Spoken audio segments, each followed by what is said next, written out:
Alam mo na ba ang latest features ng Messenger? Kunin ang cellphone at sundan mo itong mga gawin ko.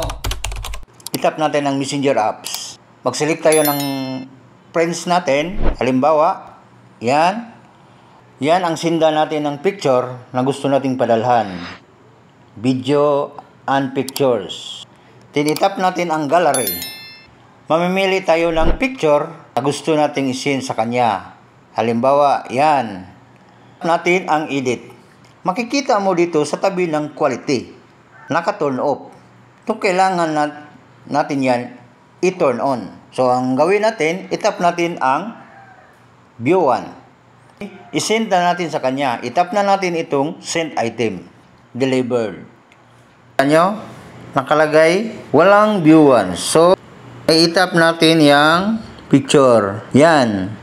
So, ngayon, nakalagay na, itap natin ang exit. At kahit ilang tap mo, ay hindi mo na talaga mabuksan. At i-screenshot mo pa, hindi na may screenshot. Puto na pinadala. Yan ang latest features ng Messenger na isang bisis mo lang siya makita at mapanood